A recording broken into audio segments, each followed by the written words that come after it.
Boldwood presents A Scandalous Match, written by Jane Dunn, and read by Jenny Funnell. The moral right of the author has been asserted. This performance is owned by Boldwood.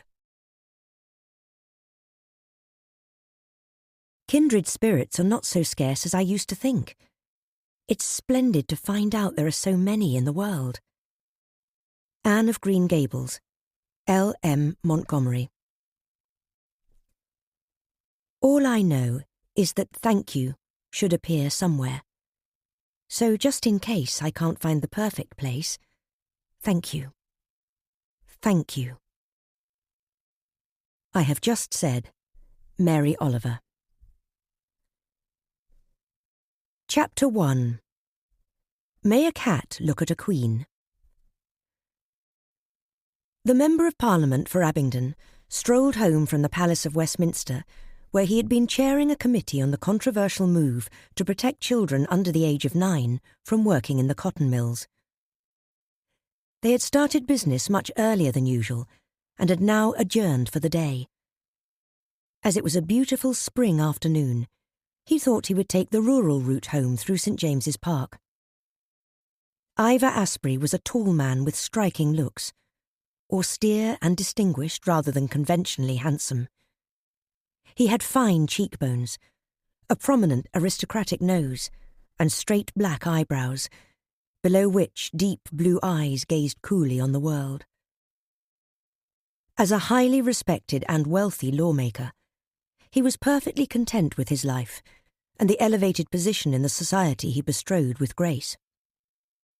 This current parliamentary work, however, threatened his habitual sang-froid. He did not like to consider the life of poor children working more than 12 hours a day in such harsh and dangerous conditions. It disturbed his natural respect for the status quo. So it was that as March 1814 drew to its bright spring-like close, Ivor Asprey could be seen making his elegant way through the park, with an easy athletic gait, a commanding figure, immaculately, if soberly dressed, swinging his cane as he walked. In a mood of abstraction, he watched the coots and moorhens gliding over the water in the canal, chattering to each other, busy foraging amongst the reeds. His mood was lifted by the happy thought of his own extensive lake at home, so much grander, with interlocking cascades and sinuous vistas contrived to embellish his acres of fertile land, just upriver from London. Restored his mood. This peaceful contemplation was interrupted by a cry. "Asprey!" He turned to see a spirited bay cantering towards him, Lord Rackham in the saddle. His lordship reined in his horse and dismounted to offer a hand in greeting. Ivor Asprey's feelings were ambivalent towards this libertine colleague, who rarely attended Parliament and was contemptuously unconcerned with his constituents' interests. Asprey met the glittering eyes in a handsome but ruined face, and wondered if he was already half-foxed, despite the early hour. His voice in response was cool. "Good afternoon, Rackham. On your way to Westminster?" "Devil take me, no. It's torture. Closest thing to being buried alive. Don't you feel in that chamber we're just waiting to die?" With a discontented expression, he continued, "Luckily I'm not burdened with your conscience. The thought of benighted brats in Manchester's satanic mills so lowers the spirits, don't you find?" The two men walked on 100 yards or so together, drawing interested glances from the fashionables promenading in the park. Their demeanours were arresting in different ways, and they were both well known. Although still youthful at 34, Ivor Asprey was an ascendant star in the Whig party and a rich and eligible man on the social scene, whose scheming mammas wished to snare for their cleverer daughters. It was obvious to them that he needed a wife to play the political hostess and assist his rise on the national stage. The fact he was so elusive, some said arrogant, merely spurred them on, as did the added piquancy of his past with a dead young wife, a motherless daughter, gossiped about when his name was mentioned. His companion's repute had quite a different source. A few years older, Cato Rackham's dissolute life had made him cynical in his search for increasingly extreme experiences to revive his jaded palate. That, and his name, as well as his habit of always dressing in black, had also earned him the sobriquet amongst his peers of Black Cat, with all the ill omen that implied. Having inherited his father's seat, he was a member of Parliament for the Tories, but thought of Westminster as just another of his many convenient clubs for meeting, drinking, and pleasurable diversion. His appearance at assemblies and routs during the season caused mothers to shield their daughters from his calculating gaze. Some of the more perverse-minded and spirited young women, however, found his reputation. The two men talked in a desultory way about the progress of the Prussian coalition's approach on Paris in their grinding war against Bonaparte, the coming owners' race at Newmarket, and a water spectacular at Sadler's Wells Theatre that Lord Rackham had reluctantly attended. With a sneer on his face, he said, "Half the sottish audience ended up cavorting in the vast tank on stage filled with filthy water." He emitted a mirthless laugh. "One of the riff-raff youths nearly drowned. Ape-drunk he looked to me. I should have left him there gasping like a gudgeon, but of course they had to fish him out." Ivor Asprey was used to his lordship's predictable disdain and responded dryly. "The theatre's but our great city in miniature. Everyone from the royal princes to the scape gallows are there to be seen. I'm surprised you went." "There was a certain young Vestal playing the part of a mermaid very affectingly, I thought." Lord Rackham's predatory smile made Mr. Asprey recoil, but he strove to maintain his civility, whatever his lordship's transgressions in the past. He saluted and turned away. His lordship bowed and swung himself into the saddle to trot in the direction of Birdcage Walk. Quickening his stride, Ivor Asprey walked north towards Pall Mall, which was filled with carriages and promenaders out to enjoy the late afternoon sunshine. The handsome buildings, the bookshops, clockmakers and gentlemen's clubs confirmed his belief in the established order of things. He glanced up, as he always did, towards the monumental frontage of what used to be the Shakespeare Gallery when he was a boy. He particularly liked the carving in relief of the apotheosis of England's greatest playwright. He stood for a moment, reassured by its intimations of national supremacy and the historic thread of certainty in his settled world. As he walked on, greeting a few acquaintances on the way, Mr. Asprey began to look forward to getting back to his mansion in St. James's Square for a restorative whisky before setting out for Brooks. At his club, he could count on being able to find convivial company where it was relaxing and unchallenging to be amongst men as secure and fortunate as himself. He turned into the handsome square. The peace and quiet after the bustle of Pall Mall was always a balm. Walking up through St. James's Square, he noticed a grand town coach and four pulled up in front of his house. A familiar gloom settled over him. The great gilded crest of the Duke of Arlington, his sister, awaited him within. Ivor Asprey mounted the steps and his front door swung open to reveal the smiling face of Goodall, his butler. "Good afternoon, sir," he said, taking his master's coat, cane and hat. "Your sister's in the library." His cheery face almost twinkled into a wink until quelled by his master's forbidding frown. Ivor Asprey strode through the wide hallway with its elegant stone staircase curving up to the drawing-room floor. He opened the mahogany door to his favourite room in the house. The carved Jacobean bookcases that lined the walls had come from an earlier mansion, now demolished, and added the gravitas of dark oak and age.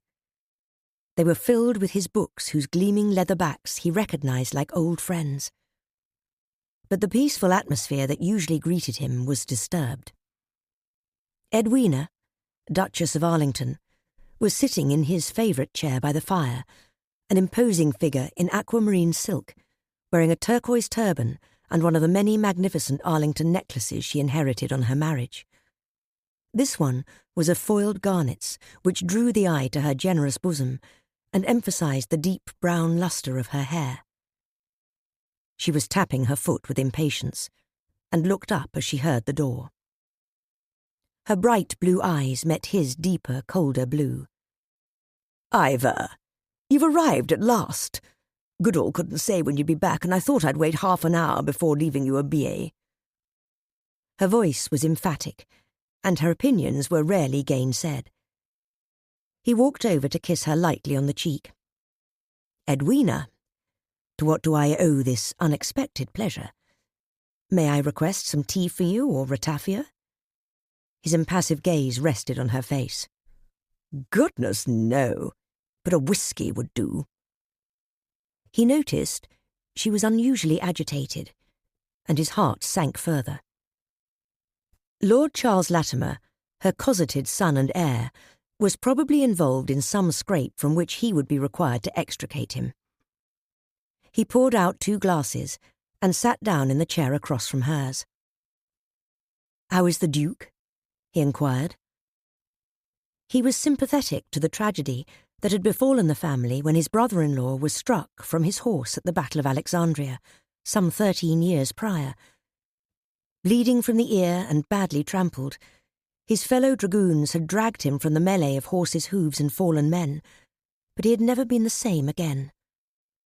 "Oh, little changed," the Duchess said brusquely. "He keeps to his chambers, still obsessed with snuff. Oh, he's not challenging Petersham yet, only about 250. But I didn't come to talk to you about poor old George." Her bright, bird-like eyes missed nothing, and were usually focused on his face, demanding answers, but now evaded his gaze. "What's troubling you, sister?" He looked at her more closely, noting her pillowy cheeks and disappearing jawline, but was taken aback to see she was close to tears, a weakness she did not readily allow herself or others. "Charles intends to offer marriage to a young trollop." Her voice trembled with outrage. Ivor Asprey knew she was a stickler for propriety, and had very pronounced ideas about who would be worthy to become the next Duchess of Arlington, a noble line of which she was possessive and proud. He watched his sister take a gulp of whisky, and the fiery liquor seemed to give her the strength to meet his eyes. "And pray, who is this lucky young woman?" He had to suppress a curl of amusement at his nephew's unexpected rebelliousness. Fundamentally, he agreed with his sister. It was essential for social stability and the conservation of wealth that the status quo be maintained. Marrying out of your class weakened the very structure of society. The Duchess could barely contain her feelings. "There's a young minx, an actress at Covent Garden Theatre, cavorting about as Ophelia. Charles is there nearly every night casting lovelorn eyes her way." Her brother smiled, then checked his amusement when he saw her face. His languid words were meant to be consoling. "Oh, Edwina, you have nothing to worry about. All young red-blooded youths fall in love with an actress at some point. It's a trifling matter. Mere animal spirits. At that age, Maria Campion was the focus of my calf love. I would have given up my life for her." "Don't ridicule my concerns, Ivor," she said sharply. "The capricious boy is serious. He's taken the Latimer jewels out of the bank.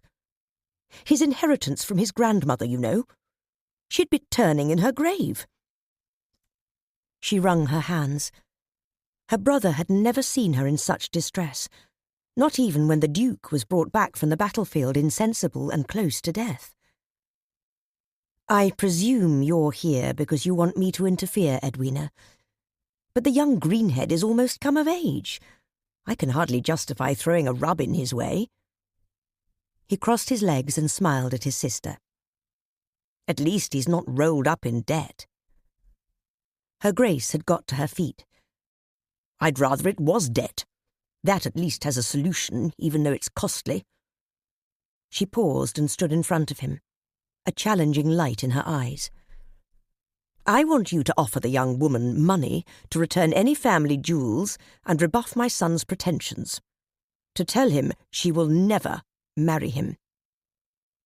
"You know I can't do that." His relaxed way of speaking of such matters of moment irritated her greatly. He continued, his voice still calm.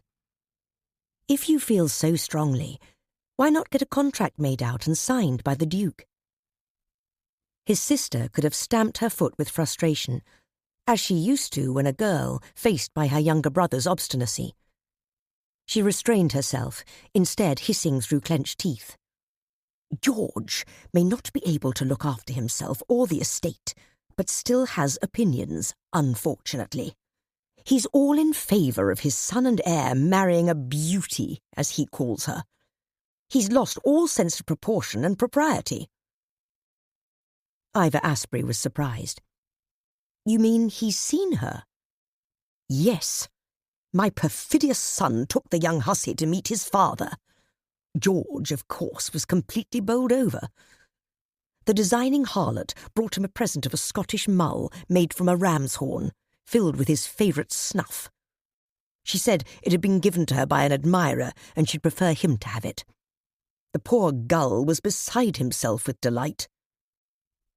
"Tell me, what's this young woman's name?" "I thought you already knew. She's quite the thing.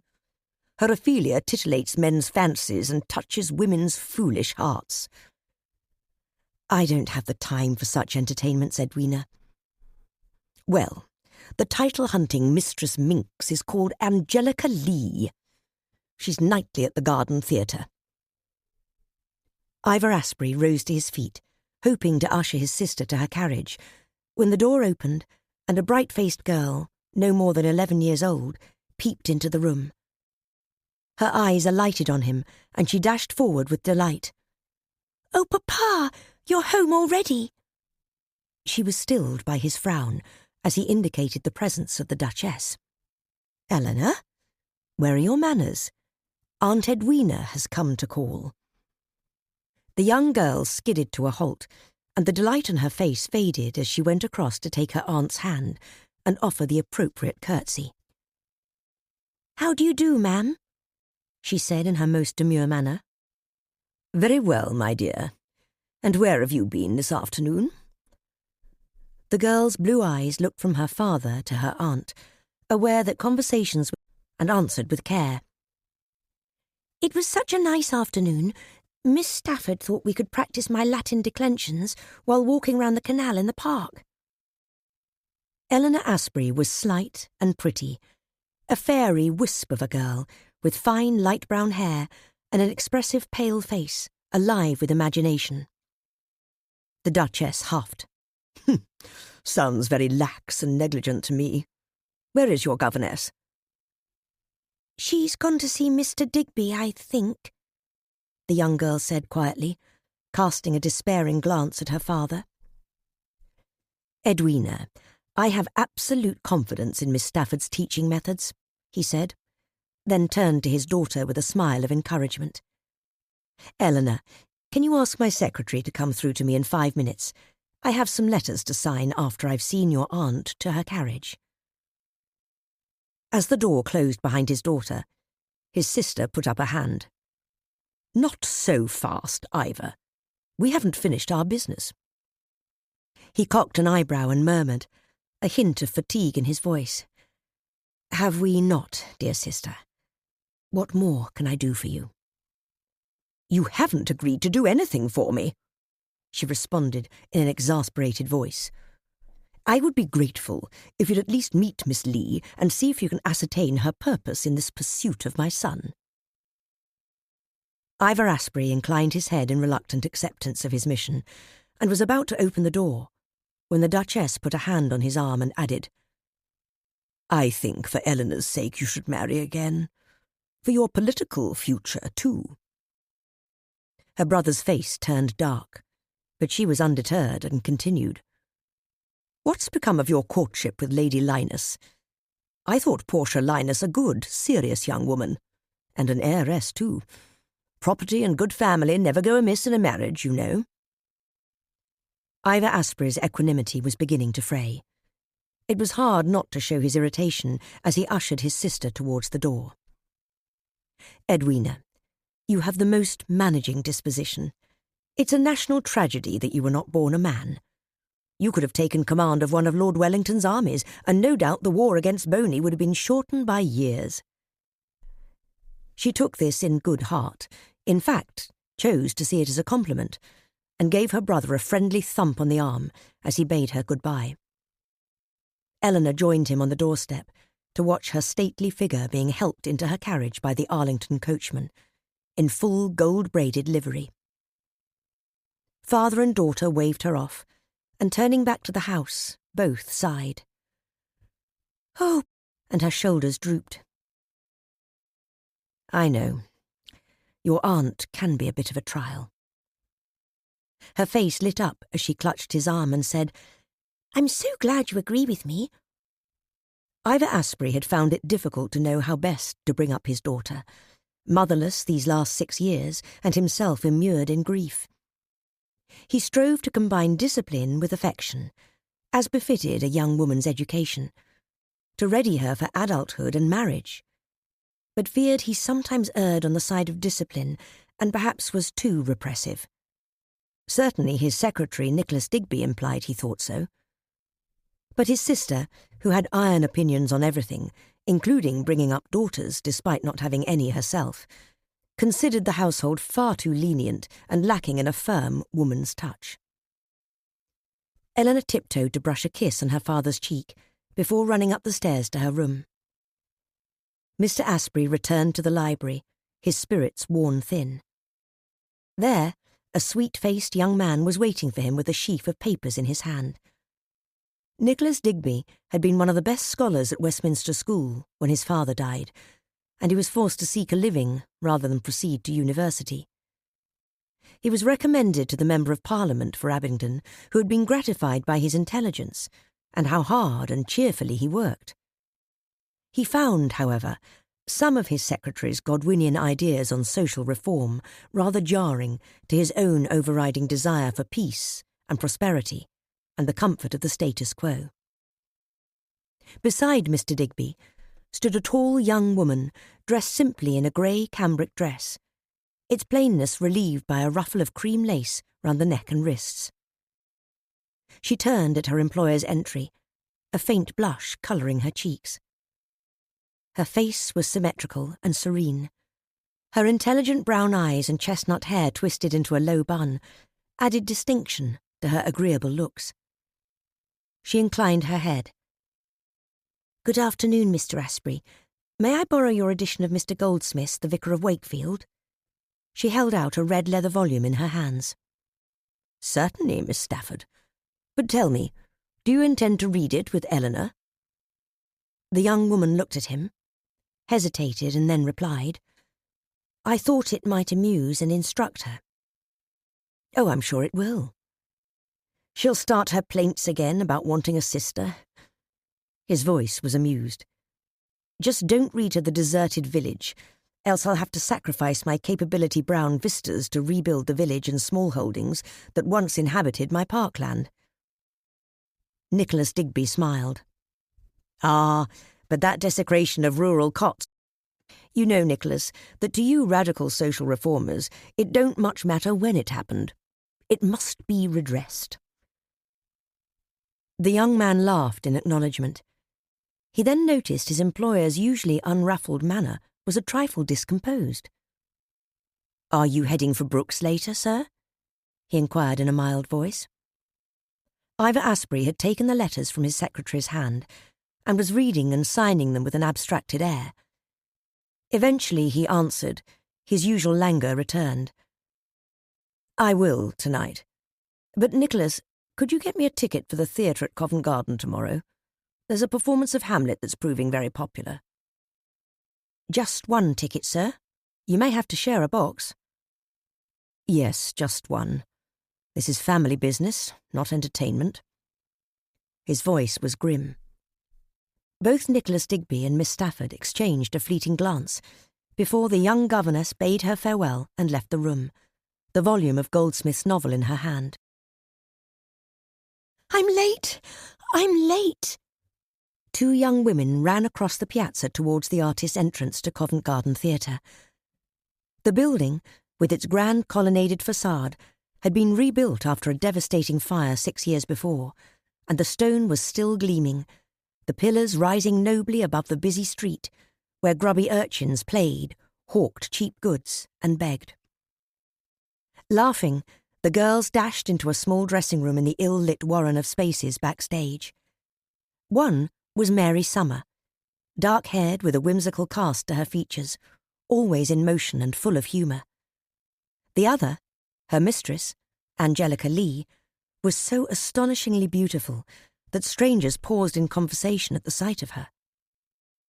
This was as much to do with a sparkling sweetness and humour in her expression as her remarkable colouring.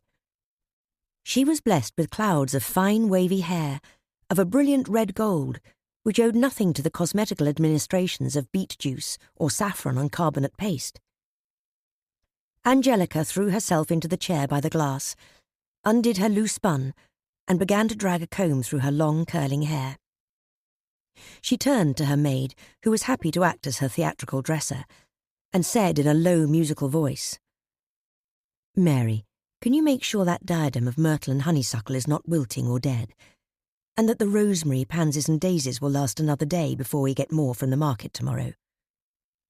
She turned back to the looking-glass. "Oh, how I wish I could cut this hair," she muttered almost to herself, disentangling the comb. "Your contract demands your hair remains long, Miss." Her face was fine-boned with translucent skin, enlivened by her large, heavy-lidded eyes of a striking hazel green. She was small and slightly built, but emanated an energy and sensibility that made her such an affecting tragic presence on stage. The white muslin dress for the mad scene hung on the wall behind her, ready for the evening's performance. Mary had stitched silk forget-me-nots onto the bodice and skirt in a delicate tracery of green and pale blue. This was the second identical costume that had been made for her, as the first was still drying after the previous evening's performance. Beside it, Mary hung the evening dress they had brought with them, a gauzy green affair in tulle and silk ribbon, with a low-tucked bodice and a ruffled hem. Angelica had slipped out of her day dress and was instead attired in a dressing gown of pink satin that she tied round her narrow waist. "Miss Angelica, shall I assist with your cosmetique?" Mary was beginning to prepare the pearl powder to dust over her skin to make it paler and more translucent in the soft stage lights. She then reached for the Indian cochineal pigment and cornstarch stored in a small glass-stoppered pot to add a flush to the cheeks and lips. At this point there was a rap at the door, and without permission Mr. Dunbar, the theatre manager, entered the room. He was middle-aged and had been an actor himself, but now was balding and corseted, with a harassed, irascible air. "Miss Angelica, the tank for the stream was leaking. We put mastic in it now, but when it's refilled the water will be colder than usual." Angelica turned her large eyes towards him and shivered. "It's frigid enough as it is. You don't want your Ophelia getting pleurisy and really dying, do you, Mr. Dunbar?" Her voice was light, but the death scene was an ordeal she had to go through every night. The management had been envious of the success of the theatre at Sadler's Wells, with its water extravaganzas and mock sea battles on stage, and Mr. Dunbar had decided that Ophelia should not drown off stage, as Shakespeare had intended, but stumble beneath the willow grown aslant and slip into a real stream in full sight of the audience. This affecting death scene had been a triumph. Those of a more sensitive disposition almost fainted with sympathy and grief, while the rowdier elements carousing in the pit savoured the sight of Ophelia being retrieved from the water, her flimsy chemise so sodden it clung to her lovely, lifeless form. Even the most drunken and prurient was silenced by the pathetic sight. Mr. Dunbar congratulated himself on this innovation, together with his foresight in this young actor had taken the theatrical world by storm with his portrayal of Shylock earlier in the year, and was newly hailed as a great tragedian. Both attractions ensured a full house every night, but Dunbar was insensible to the demands it made on his young actress.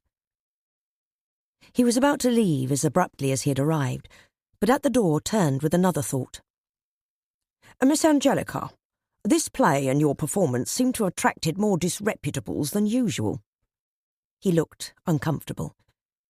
It was not in his character to reassure, but the audiences had been particularly rowdy, and he thought it necessary to show some sympathy for his troupe. "It is hard for you actors to endure the bawdy catcalls when the prince speaks unchastely to Ophelia. Silence them with the power of your acting." He nodded and left. Angelica looked at Mary with her eyebrow raised. "I don't think I've ever heard Mr. Dunbar show any concern for us before. Perhaps he's afraid my delicate spirits won't survive the rudeness from the floor, and I'll cry off and leave him in the lurch." She was tucking her luxuriant hair into a net, ready for the wig. "What do you think, Mary?" "He's a prosy fool, and knows nothing other than how to turn a penny. Pay him no heed, Miss Angelica," Mary said over her shoulder, as she pulled an orange and purple brocade dress from the closet and retrieved the long corset from behind the door. Mary had grown up on the streets of Covent Garden, picking up discarded fruit and vegetables for a living, until Angelica's mother had stumbled over her one night after the theatre. The scruffy, half-starved child had been trying to sleep in a doorway, and Mrs. Leigh, knowing too well the dangers of the street for young girls, took her home to train as a maid. She was not much older than her own daughter, and so Mary and Angelica grew almost as close as sisters, despite the disparity in their positions in the household. They were each protective of the other. Angelica slipped out of the dressing gown and stood before Mary in the flimsiest of chemises over which the corset was fitted and tightly laced. "I don't know if I'll ever get used to the discomfort. To think our grandmammas had to wear these every day." "Your grandmamma might, but mine would have been toiling in the fields with everything hanging out, no doubt." "Oh, Mary." "Just telling as I know it, Miss Angelica." The production had been updated to a Georgian tragedy, with costumes from the end of the last century, and Angelica stepped into the richly embellished dress with a triangular bodice that emphasised her tiny waist. This too was laced up the back. She then placed it over her netted hair. Both women inspected her reflection in the speckled looking-glass. Angelica appeared grand, but impersonal, in the armour of boned corsets, brocade and elaborate wig. The contrast with this, and her later dishabille, in her last scene, added drama and pathos to her performance. The mad scene became all the more shocking for the audience when, for the first time, they saw her natural hair, undressed and flaming in colour, her garments reduced to a simple lawn chemise. Angelica was in full costume and seated, leaning towards the glass, outlining her eyes with a sooty, waxy paste, when there was a soft tap on the door. They turned to see the handsome face of a young man with wavy brown hair and amused eyes peering into the room. "Miss Leigh, are you accepting visitors?" he asked with a flirtatious smile. Angelica jumped up and put out her hands, a laugh in her voice. "Lord Latimer, of course. But just for a moment, you can help me with my final preparations." The young man was followed into the room by another, and Charles Latimer, still holding Angelica's hand, turned to introduce him. "Miss Leigh, may I introduce my friend Dante Locke? He's a poet, you know." This young romantic bowed very low over Angelica's proffered hand. He was dark, with soulful black eyes and unruly locks that curled to his shoulders. His full mouth looked as if it rarely smiled, but instead had been formed specifically to effect a soulful pout. "A poet?" Angelica asked, marvelling at just how influential Lord Byron was on the pretensions of the susceptible young. "Yes, Miss Leigh. My mother is a Venetian, and from my birth had determined I would be a poet." "Hence your name?" "Indeed. I'm working on an epic poem inspired by the tragedy of Ophelia. She will become my Beatrice."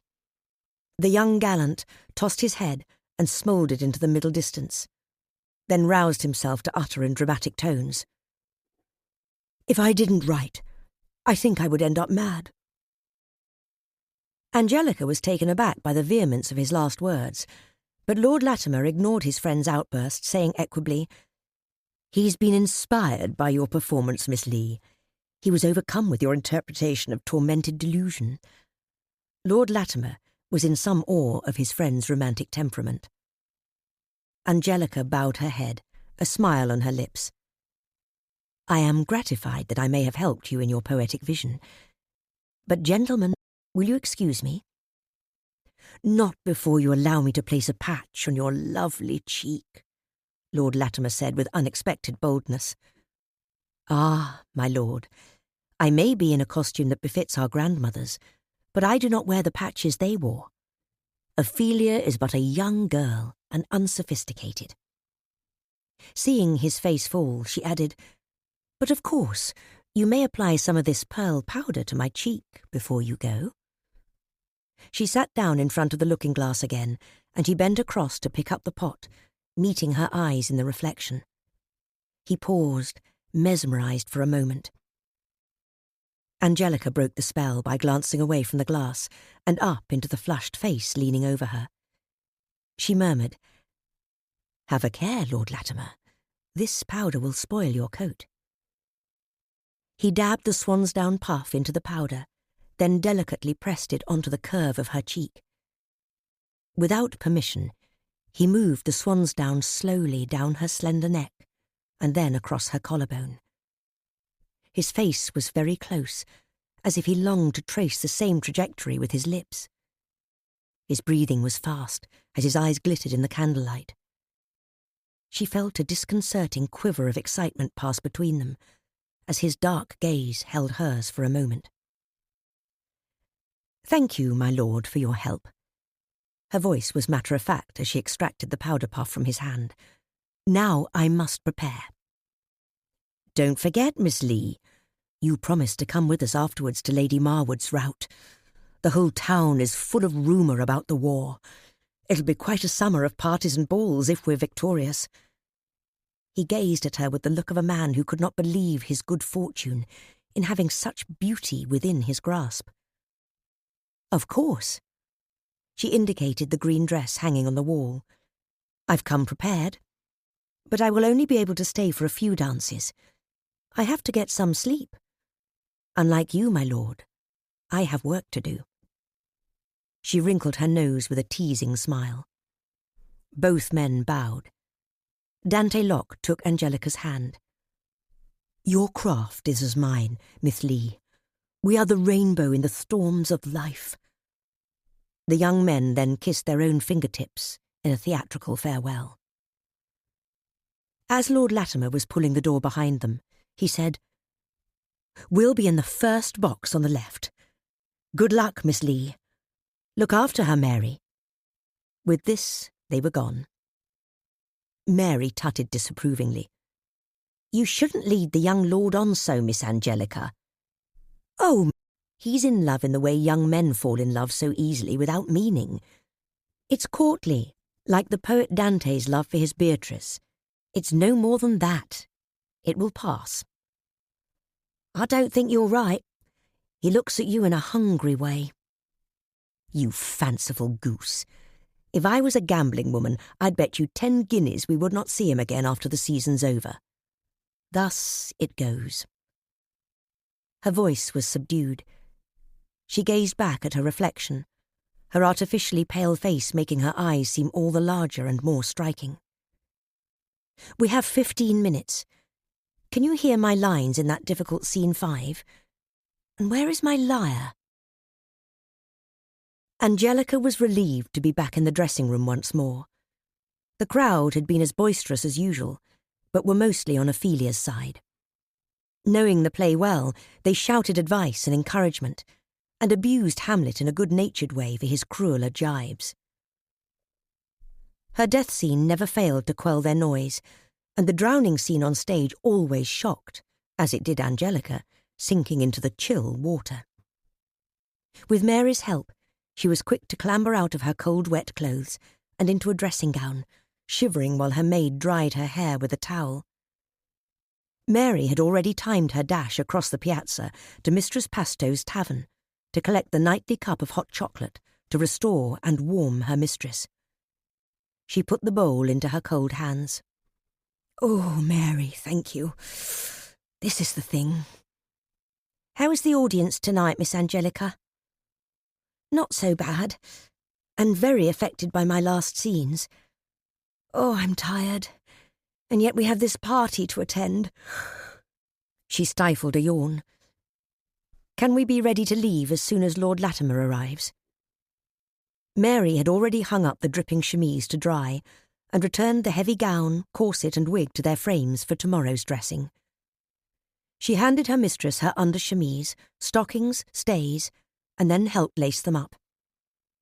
Angelica slipped quickly into her evening dress and pulled on her long satin gloves as Mary piled her still damp hair into an unconventional but fetching style of burnished gold curls.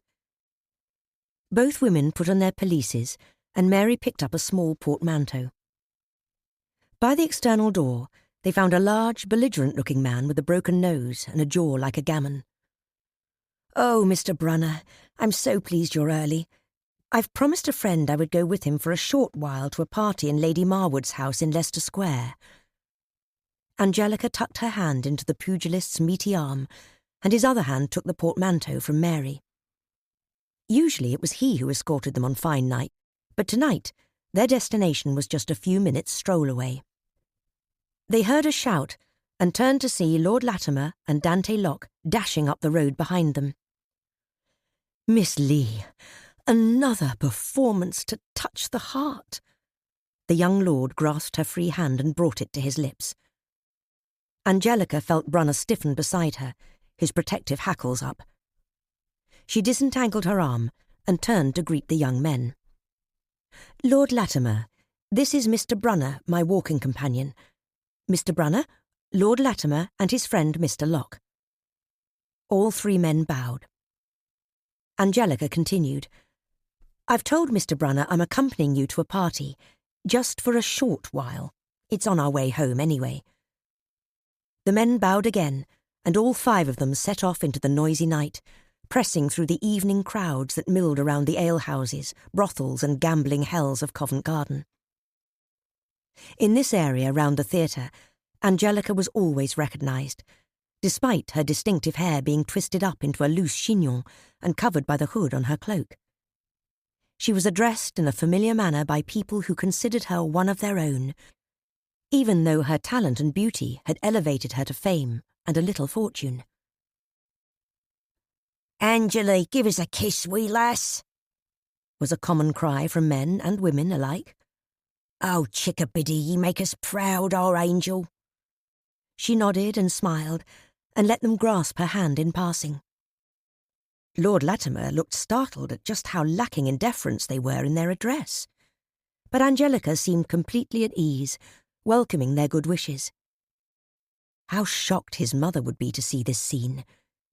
He looked at the young actress with new interest and some concern. She felt she should explain. "I've grown up amongst these people. I have known what it's like to live precariously." This information, so casually imparted, would only have increased the Duchess's disdain. They entered the wide spaces of Leicester Square with its shops and mansions, and were soon mounting the steps of a grand house, its windows ablaze with light. The sound of an orchestra drifted out onto the street. Carriages were still arriving, disgorging brightly plumed guests. Lord Latimer had leaned in to murmur in Angelica's ear. "At the height of the season, fashionables are like migrating birds, fluttering in one evening from soirée to grand dinner to a ball, as the whim takes them." They were met by a very smart butler, fully braided, bowing low in greeting before taking the men's topcoats and Angelica's pelisse. Mary and Mr. Brunner had already descended the basement steps at the front, leading to the kitchens, to join the other servants with their own. Divested of her outer garment, Lord Latimer saw Angelica for the first time in evening dress, and his eyes widened in amazement. Oh! It was more an intake of breath. Miss Leigh, that dress so becomes you. At last he had managed to persuade her to accompany him to a party, and could hardly believe this prize would be his for an hour. I thank you, my lord. I hope it not improper that you appear so publicly in my company, or improper that I'm here without my mamma as chaperone. Never fear. My mamma and her friends do not move in Lady Marwood's circles. She's not quite of the beau monde, you see. She welcomes a more raffish and amusing crowd. They were walking up the thronged stairs, Angelica between the two handsome young men, and many eyes were drawn their way. The young actress was known across all social strata, from the costermonger in the market to the Prince Regent and his cronies. Wherever she went, she cut a striking figure, and seeing her in the company of someone of such noble family as Lord Latimer fuelled speculation and gossip about the exact nature of her relationship with one of the most eligible young men about town. When they reached the ballroom, the throng parted to let them pass into a great gold-ceilinged room with 4 full-length windows giving views of the shadowy garden of Leicester Square. The light from thousands of candles in the chandeliers was reflected many times in the tall rococo looking-glasses, filling the spaces between the windows and lining the opposite wall. The faces and dresses of the guests were reflected in brilliant fragments, gleaming in the soft light. Angelica gasped with the ever-shifting beauty of the scene as dancers swirled around the room and people preened, catching sight of their gorgeous reflections in the glass. It was a more colourful and exuberant throng than was usually the case at society balls, for Lady Marwood's liberal social policy allowed men to bring their mistresses and more informal paramours to the party, and everything was made merrier with a great deal of alcohol and laughter. The orchestra was playing a lively reel, and Angelica forgot her tiredness and longed to dance. A small, middle-aged woman dressed in gold and wearing a plumed turban, its feather almost as tall as herself, dashed to Lord Latimer's side. "My lord, what an honour!" She took his hand. "Lady Marwood, the honour is mine." He bowed. "May I introduce to you Miss Leigh and Mr. Locke?" Angelica found herself being scrutinised by the wisest pair. Their hostess took her hand. "Miss Leigh, I am honoured too to welcome the finest Ophelia I have seen." Angelica looked into the still charming face, so lively with sympathy and experience, and recognised a fellow outsider making her way in the world. "I am delighted to be able to dance in your beautiful ballroom, surely one of the loveliest in London." Dante Locke seemed to be as struck as Angelica by this bird-like woman, who had alighted in their midst, and grasped his hand to pass it to Angelica. "Young man, I am loath to feed the gossips further about this young beauty. Would you partner her for her first dance?" Dante Locke had long professed not to dance. What poetic young man who wished to be taken seriously in his melancholic reveries could ever be seen to caper and laugh like jokers and fools? But now, enthralled to their hostess's energetic force, who could demur? With grace, he accepted defeat, bowed, and held out his hand to lead Angelica onto the floor. She was naturally light and graceful on her feet, and had been well taught, and he accomplished in all the social graces.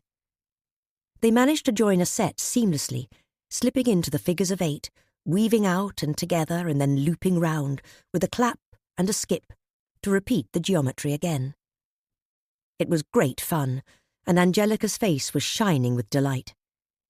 She was aware of Lord Latimer lounging against a sofa watching them. a peculiar expression in his eyes. "I thought poets don't dance, yet you dance so well, Mr. Locke." Angelica could manage only a few words as they came together before parting again. "I don't, usually." His dark moodiness lightened with the ghost of a smile. "But it takes a more determined man than myself to resist your charms and Lady Marwood's force of will." She laughed as the reel separated them again. When their hands met, he continued, "I learnt in Venice, where my mamma has a palazzo. We go in the winter." "Where is your family in the summer?" "For the season, we come to town, to Duke Street." So their conversation continued in fragments. When he wasn't smouldering in poetic distraction, Dante Locke had an attractive, mobile face, with a mouth that curled with humour on the occasions he forgot to look disconsolate. "And you've known Lord Latimer since school days?" she asked him as they came together again. "Yes. He was one of the popular boys who protected me from the bullies. Our friendship was forged in blood." As the dance parted them again. Too soon for Angelica, the music stopped and the dancing couples drifted off to the refreshments on offer in the adjoining room. Before Angelica could join the crowd, Charles Latimer grasped her hand and said with urgent fervour, "Miss Leigh, I insist on the next dance." She bowed her head in acceptance. "Of course. I shall look forward to it." Having been so quick to dismiss his romantic interest in her, she was beginning to wonder if he was unlike all the other young men who fancied themselves in love after the barest acquaintance. His animal spirits aroused in her an occasional and disconcerting thrill. In the corner of her eye, she saw the dark figure of Cato Rackham approaching and held her breath. He was an habitué of the theatre and had a carnivorous look about him. Her instinct in his presence was to become as still as a vole in the gaze of a hawk. "My dear, what a pleasant surprise." He bowed over her hand. "And Lord Latimer, too, doubly delightful," he drawled, showing his teeth more in a grimace than a smile. The young lord looked coldly at this interloper and gave him a brusque nod in greeting. "Lord Rackham, sir," he said, as he turned to take Angelica's arm. "Not so fast, my dear. May I request you as my partner for a dance?" Angelica squeezed Charles Latimer's arm in a mild panic. The previous week, Lord Rackham had arrived uninvited in her dressing room, and she sensed he was a man who liked to hunt. She knew, however, she could not publicly refuse him. "I am promised for the next 2 dances, my lord. I fear I will have to leave soon after that." Her words drifted off lamely.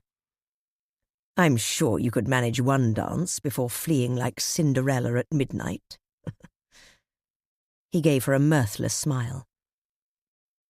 A few years ago, Cinderella had been a sensation at her theatre, and his allusion to the gulf of social difference between the servant girl and the prince was not lost on her. Colour rose in her cheeks, and she was grateful when the orchestra struck up again, and Lord Latimer swept her off to the dance floor. With some trepidation, Angelica recognised the strains of a waltz.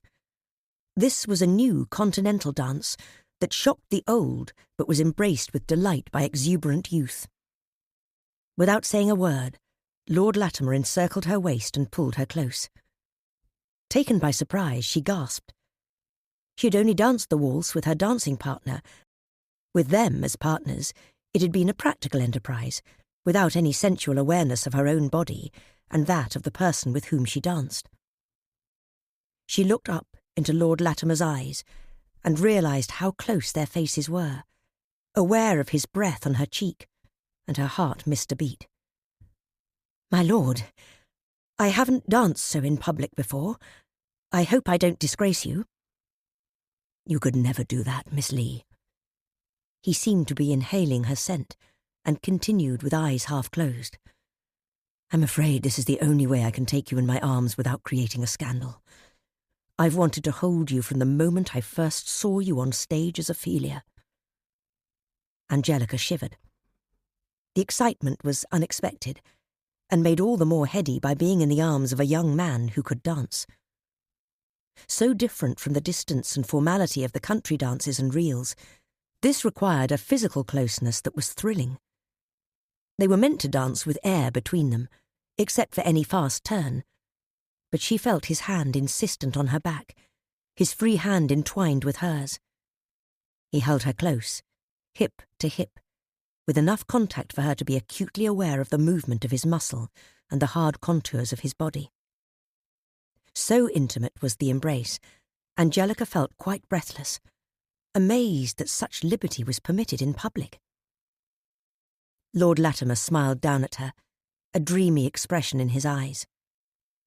"I feel I was only half awake in the years before I met you. Now everything is sensation and possibility. I don't think I can properly exist without you, Miss Leigh." The last words were said in a rush that seemed to surprise him as much as they did her. The music had come to an end, but he did not release her. He stood at the edge of the ballroom floor with Angelica still in his arms. "My lord, take care to allay the worst of tittle-tattle." Lord Latimer released his hold on her and whispered fiercely, "The devil take 'em! I don't give a tinker's curse what anyone thinks. What my virago mother thinks." Dante Locke had joined them and heard the last of the conversation. "Oh, Charlie, you're such a contrary son, you know. The Duchess ain't so bad. You should meet my mother. Venetian mammas are proud and fierce as panthers. There's no way she'd approve marriage for me to any woman less immaculate than the Virgin Mary." Angelica had forgotten her tiredness in the excitement of the dance, but now a wave of fatigue overcame her. "Gentlemen, I fear I must take my leave. I'm suddenly in need of sleep, but I don't want to spoil your night." The young men both decided to leave with her. "We'll accompany you home, and then go on to our club at St. James's." There were so many guests in constant flux, leaving and new ones arriving, that Angelica and the young men thought they could slip away unnoticed. But Lady Marwood, her eyes bright as a robin's, was suddenly at their elbows. "My dears, are you leaving so soon?" Lord Latimer took her hand. "The orchestra is wonderful, but Miss Leigh is fatigued after this evening's performance.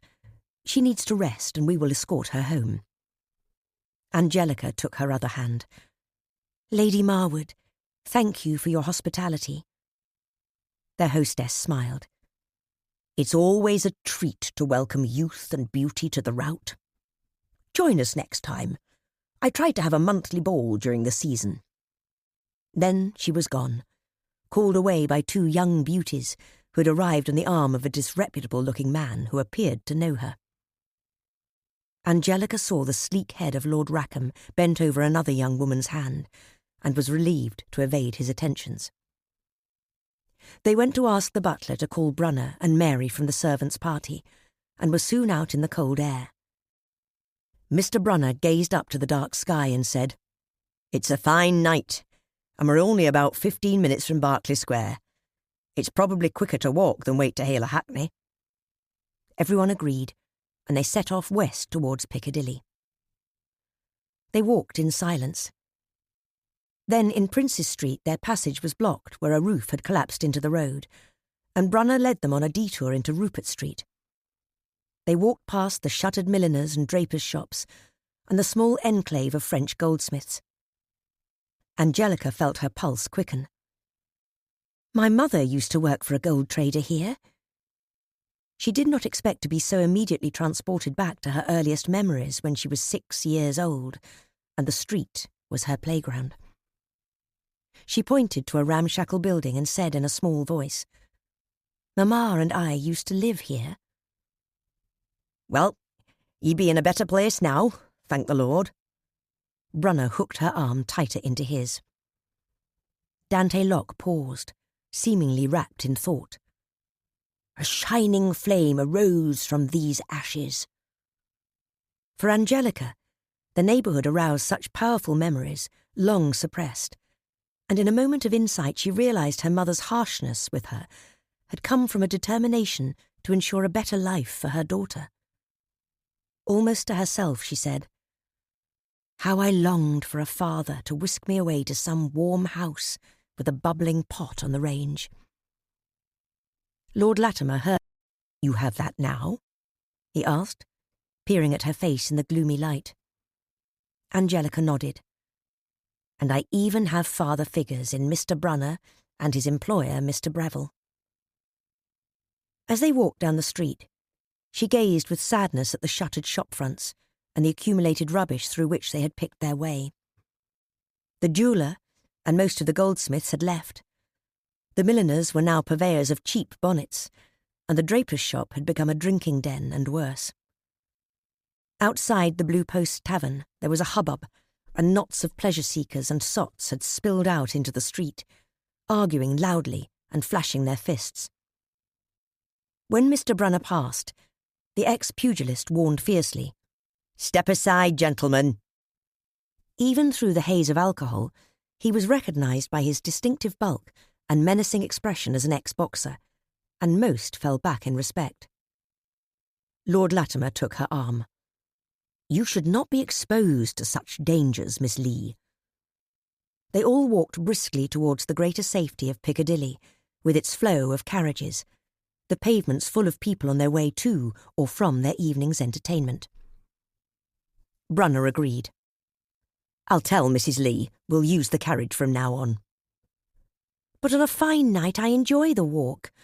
It helps me leave Ophelia at the theatre, and I'm never afraid when I'm escorted by you, Mr. Brunner." Angelica gazed up into his large, pugnacious face. "And you too, Lord Latimer," she added with a cheeky tilt of her head. "I like London at night. I've known it all my life." "But there are hell-hatched things no young lady should see or hear." Mr. Brunner's face was grim, and Angelica knew his abject childhood in the cotton mills of Manchester had left him with nightmare images of poverty and degradation. She squeezed his arm in recognition of his care. "I warrant you're a handy practitioner of the art, Mr. Brunner." Lord Latimer cocked his head. "Came to London as a boy. Brawn and dancing feet helped me in the ring." "Then you met Mr. Breville in the Daffy Club, and we all were lucky that day." Angelica's voice was warm with the memory. "Yes, Miss Angelica. Ye were just as sprite when your mamma moved into Berkeley Square. We helped each other out." Dante Locke had been quiet and pensive, and when he spoke everyone turned to listen. "The exulting sense, the pulse's maddening play that thrills the wanderer of the trackless way, that for itself can woo the approaching fight and turn what some deem danger to delight." "Damned good. One of yours?" Mr. Locke looked aghast. No, it's our own poet, Lord Byron. Been reading the Corsair." "Well, it's as good as anything I've heard of yours, Dante," Lord Latimer said generously. "And truth indeed that a good fight turns danger to delight. What think you, Brunner?" He was in a fine mood, and glanced across at Mr. Brunner with a sense of the comradeship of the ring. Angelica took Mr. Locke's arm, and he looked into her eyes with a smile. "It's said in Persia that a beautiful face is balm for wounded hearts and the key to locked doors." Angelica chuckled.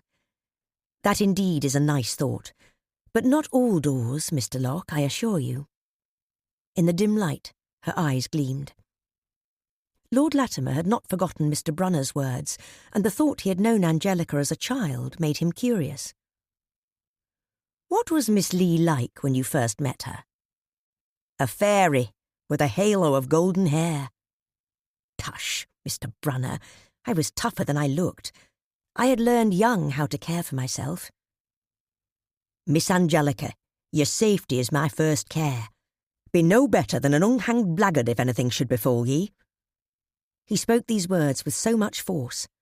Angelica peered into his face with some concern.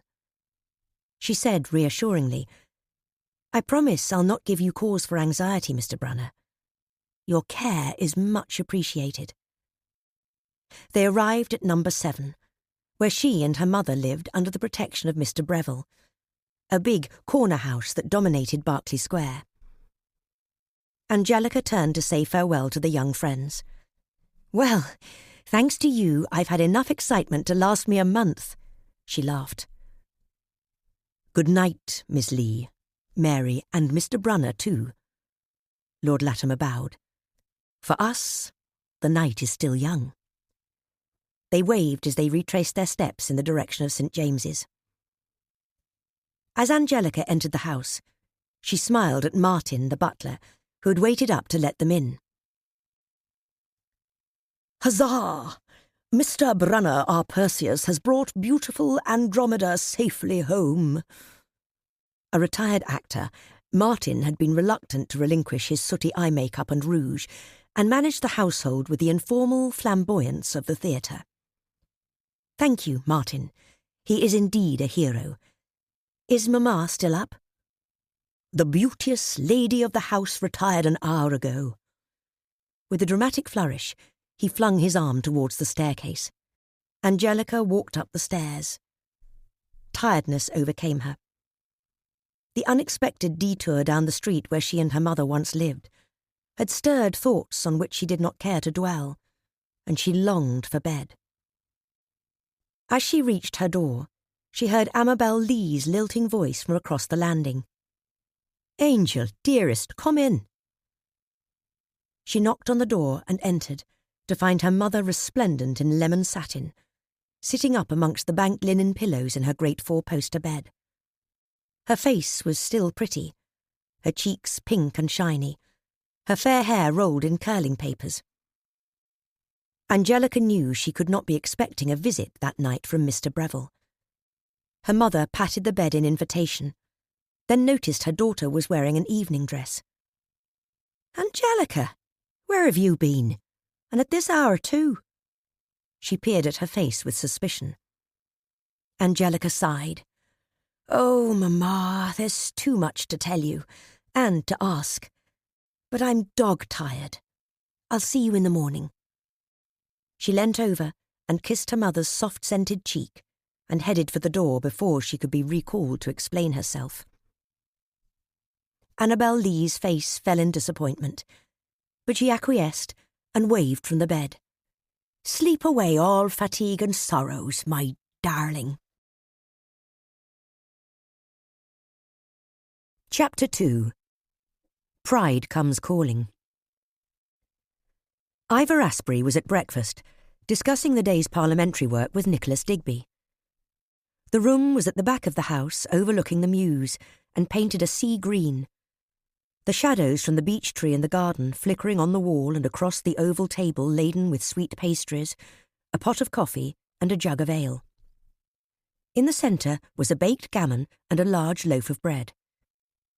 Both men were plainly dressed in dark navy coats, but Mr. Asprey's had a certain style to the immaculate cut and a lustre to the cloth that revealed its expensive provenance from one of the leading tailors of the day. Papers requiring signatures were arrayed on the table as Mr. Digby poured out another cup of coffee for his employer. Just as they bent their heads, intent on business, there was a giggle at the door, and Elinor skipped into the room. "Oh, Papa, I'm so glad you're still here." She danced up to him, ignoring his forbidding look, and kissed him on the cheek. "Good morning, Mr. Digby," she said impishly, and helped herself to a currant bun. "Good morning, Elinor.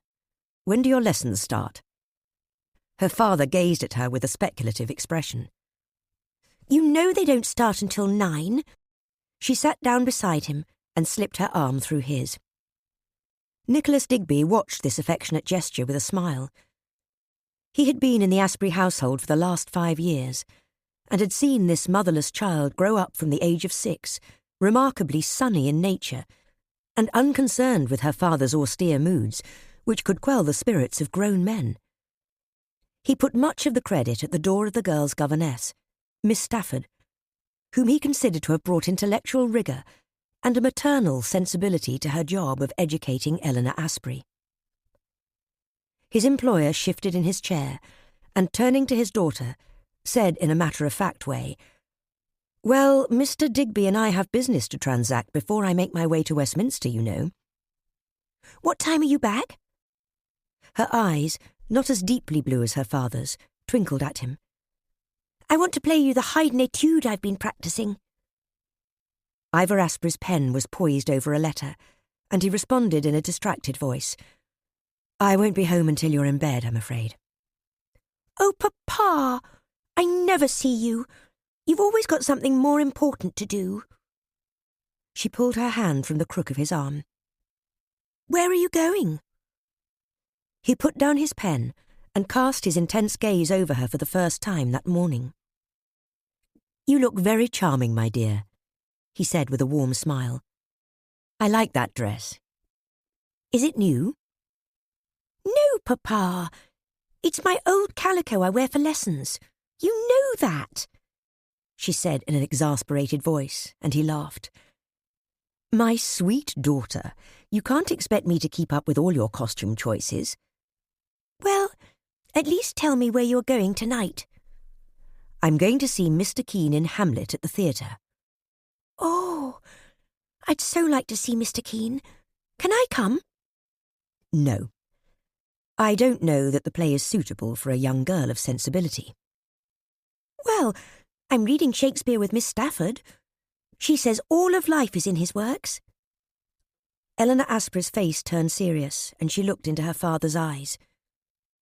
And life is sometimes tragic, is it not, Papa?